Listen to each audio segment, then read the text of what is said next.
My name is Angelina, and I am the naturalist here at Sequoyah State Park on Fort Gibson Lake in Cherokee County. My job as naturalist is to observe the natural world and then translate it to you. So you might be a visitor here at my park, or like today, on a field trip. So we're going to pretend that you're here on a field trip just like you would be if you were in school. So you'd be unloading from your bus and walking into my nature center, and we would be talking to you about adaptations. So animal adaptations are a series of evolutionary processes that an animal goes through so that it's better suited for its environment. That means the place where they live.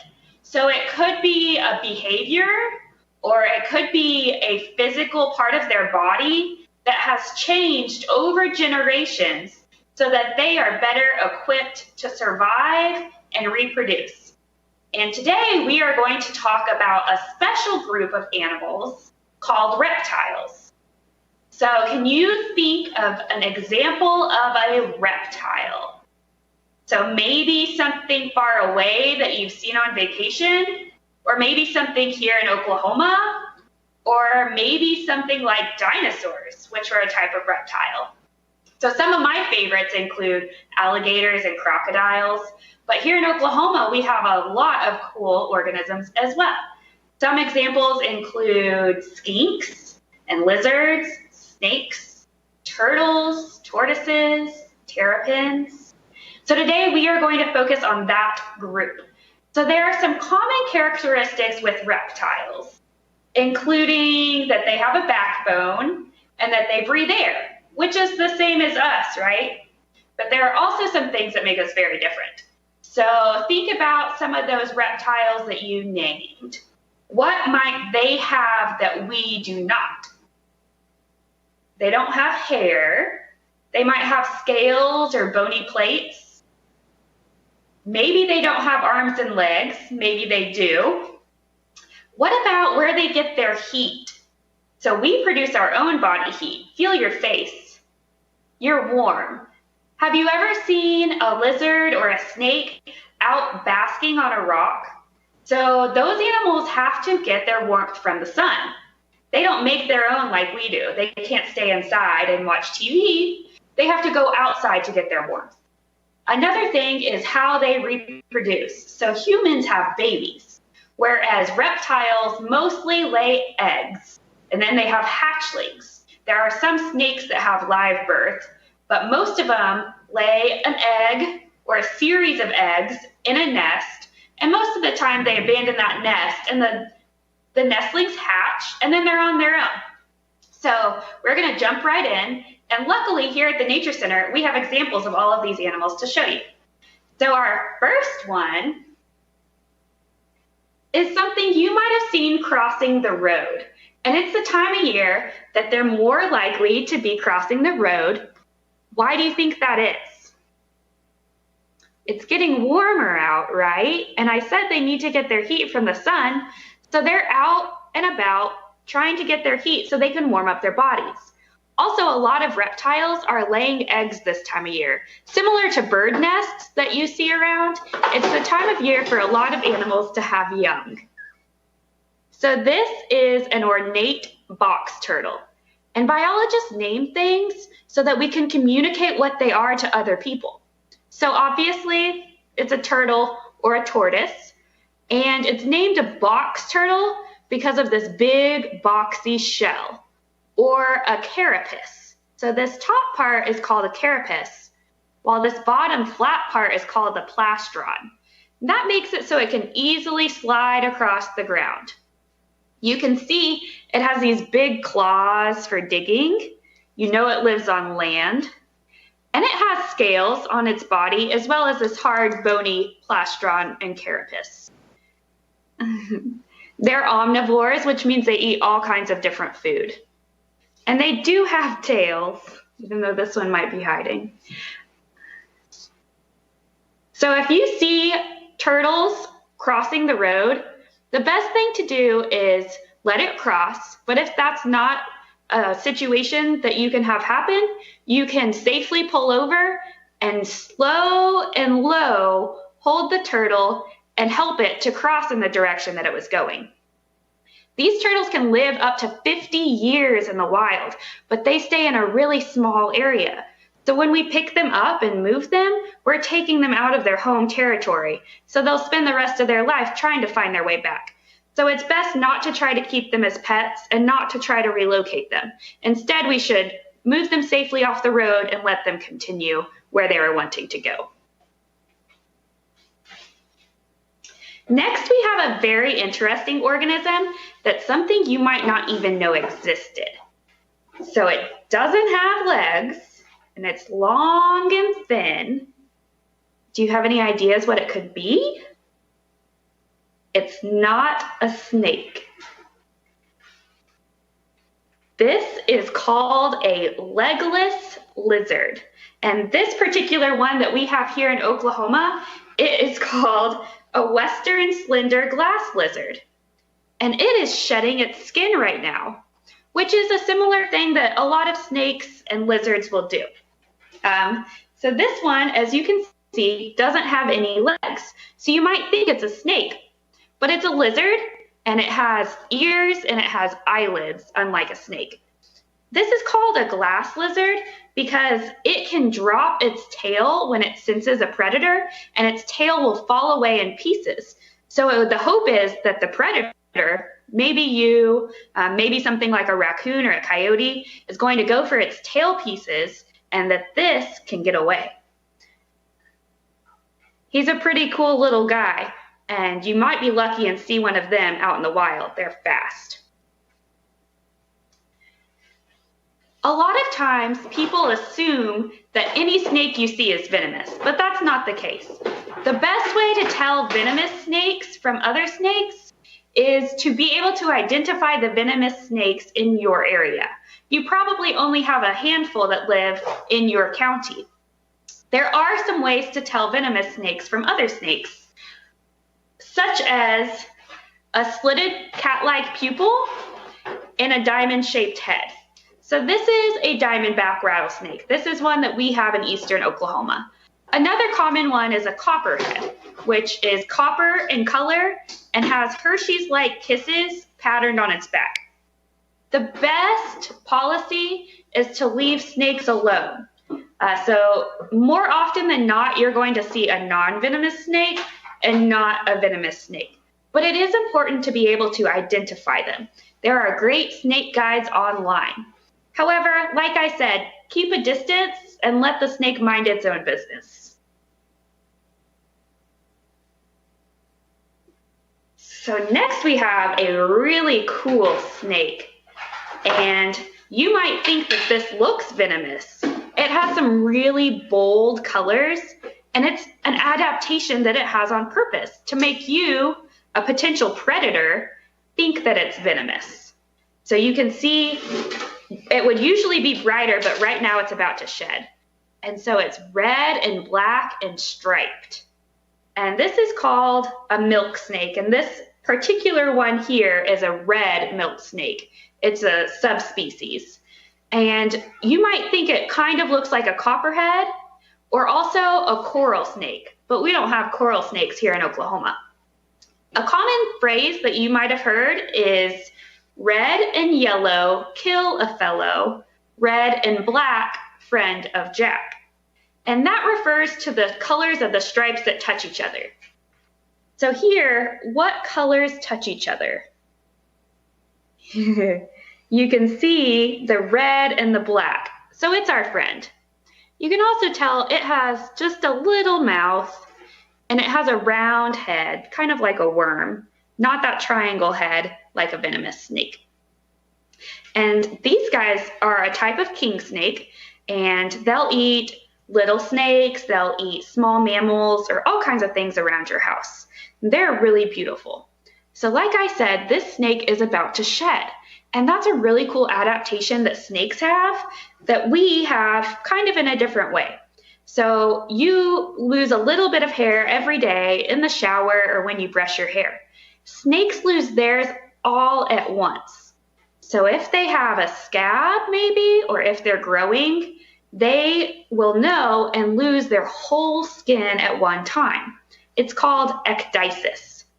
So it's kind of like when you take your sweatshirt off and it comes off inside out from you wearing it all day.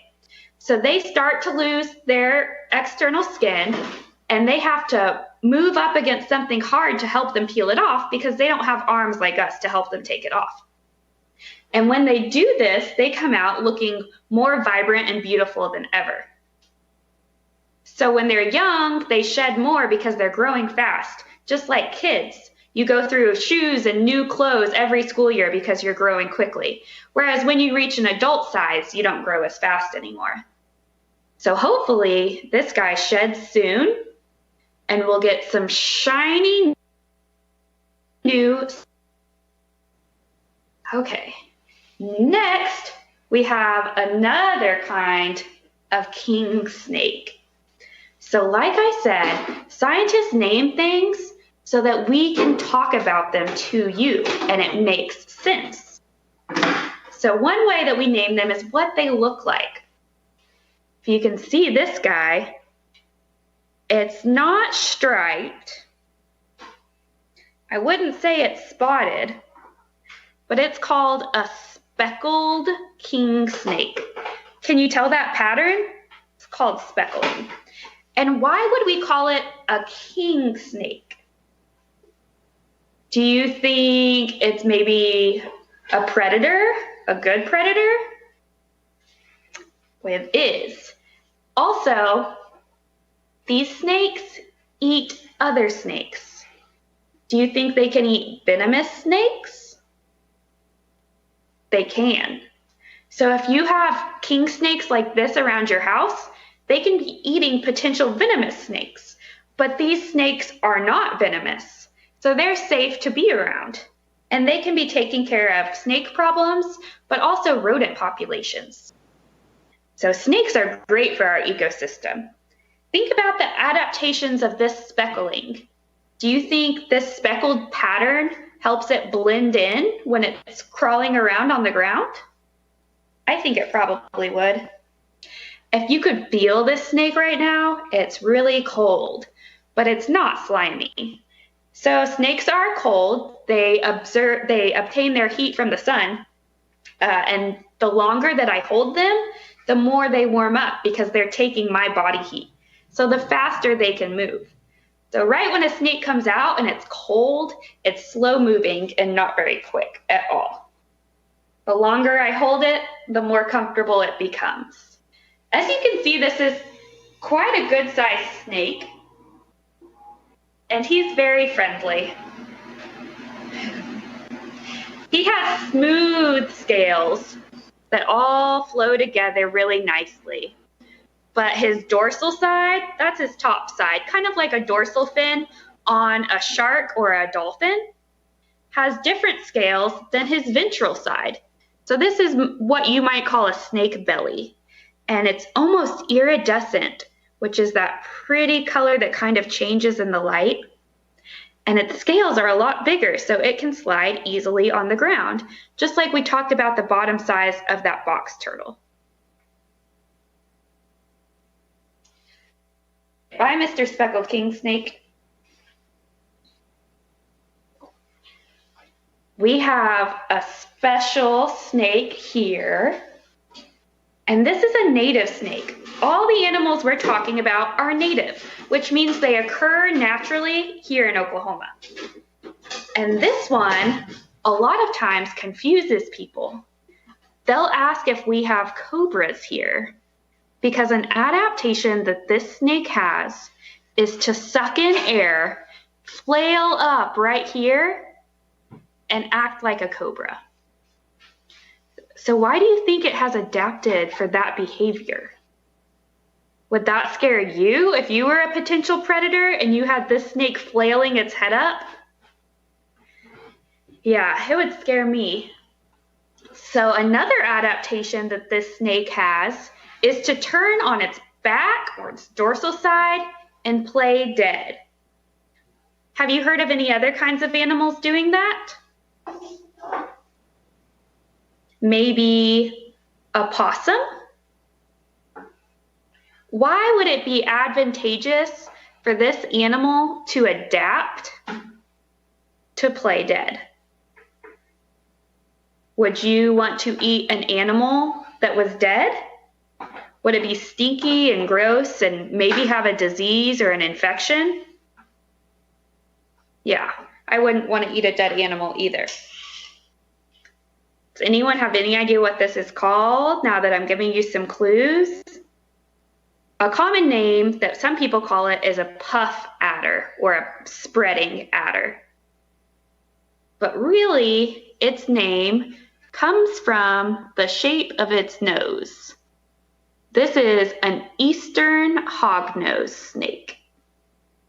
And as you can see, it has really round eyes. This might be confused for a water snake just because of its coloration, but you can see it has round eyes.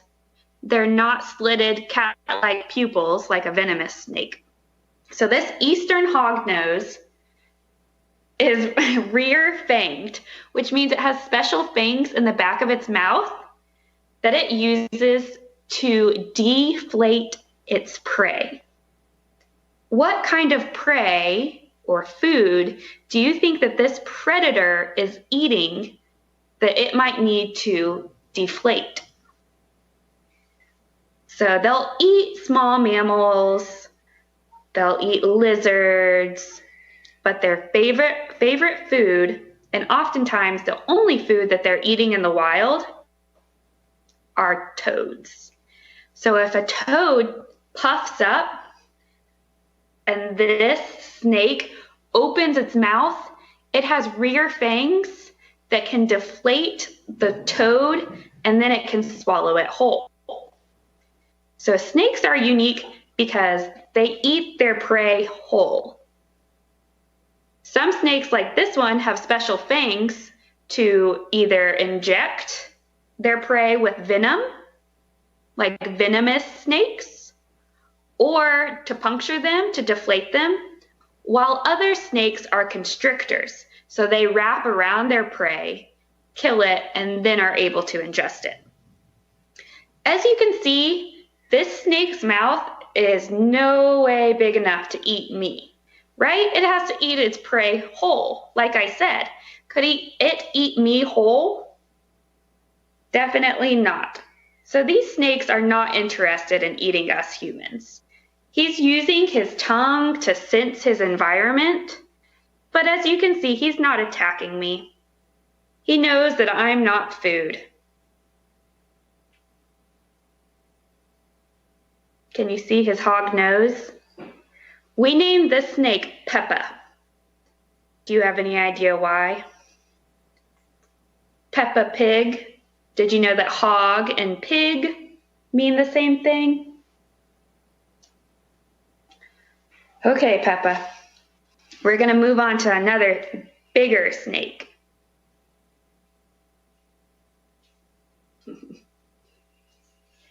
So I told you that Peppa uses her fangs, but the other type of snakes that we talk about are constrictors. And this snake I have here is a constrictor. Right now he's about 5 feet long, but he can grow to be up to 8 feet in length, which is a really big snake for Oklahoma. He eats mainly rodents, so it's a great snake to have around. Rodents include mice and rats and squirrels and other small mammals that have big teeth that can continuously grow, so they might be chewing all around your property. Whereas this snake is non-venomous and will eat those for you. It'll also eat birds and bird eggs, as well as lizards. This snake is diurnal, which means it's active during the daytime. Except in Oklahoma, it can get really hot during the daytime in the summer, right? And so it can switch and become nocturnal, so that it's outside when it's warm enough, but not so hot that it can't move around. So I said that snakes need heat to move and to move more quickly, but they also need heat to help them digest their food. How often do you think snakes eat? How often does your dog eat? Maybe once or twice a day. And right now you are probably eating 3 times a day, maybe with some snacks in between like me. Reptiles do not eat that often. Most of our snakes here at the Nature Center eat 1 time every 2 weeks. They eat their food whole and they digest it. You can see it moving down their body because it is whole. And it's called a food bolus. And so it eats, and then 2 weeks later, it's time for it to eat again. So like I said, the snake is a constrictor. You can see it constricting me. It's not going to try to eat me, but it is trying to suck up my warmth. An adaptation of this snake is that it can rattle its tail, similar to a rattlesnake, but you can see there's no rattle here. So what it does is it vibrates its tail very quickly, and it hits dead leaves and other things around it to make a noise, to try to scare you off. So scientists, we're not sure if it knows that it's mimicking something else, or if it just knows that if it makes noise and seems big, that it will scare off a potential predator. This snake's name is Buffalo Bull. So like I said, it's a bull snake. And scientists think it's named that for a couple of reasons. One is it has this bull-like nose that it can use to burrow in the dirt, both to cool down and to hide, as well as to look for prey. Another reason that it's called the bull snake is because it puffs up and blows air. Have you ever seen a snake this big in the wild? Like I said, it's about 5 feet now and can grow to be up to 8 feet.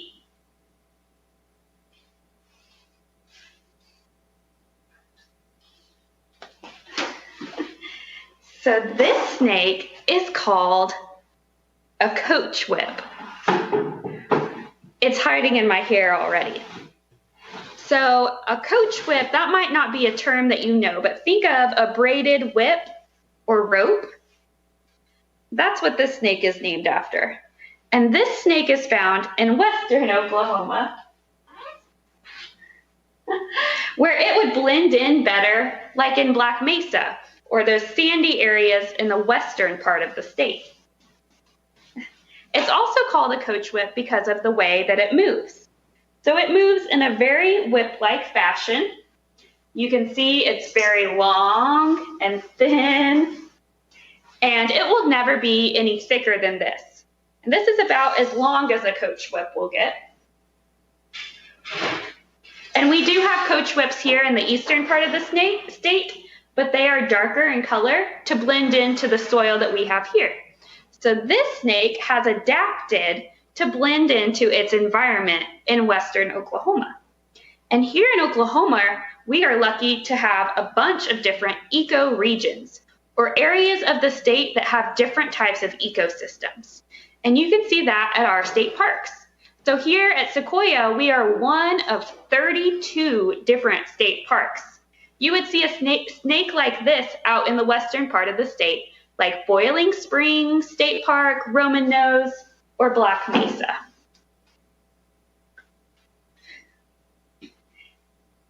This snake almost has pink-like hues, and you can see, like I was telling you, the difference between the dorsal side of a snake and the ventral side. Okay.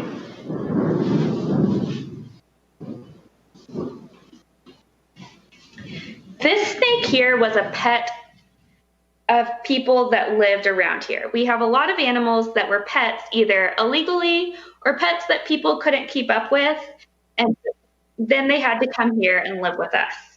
This is a corn snake. It's not called a corn snake because it eats corn. It's called a corn snake because of where it lives. This snake eats things that live in cornfields. Can you think what animals do eat corn? What this might eat? So it eats rats and mice. So the rats and mice are in the cornfield, and so that's where this snake is to take care of the problem. So this is a friend of farmers, just like the black rat snake.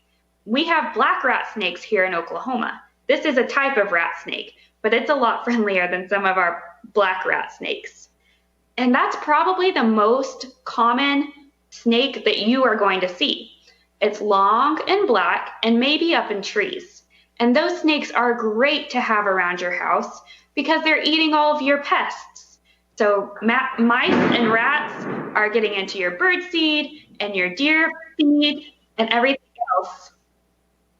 And so keep these snakes around and let them reproduce and take care of your real pest problems that are eating your food and bringing in fleas and ticks and potential other pests.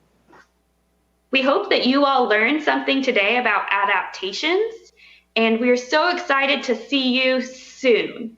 Come visit us at Sequoyah State Park, and in the meantime, you can stay tuned for more interpretive information on our Facebook page or our website. We hope you save your snakes, and we'll see you soon.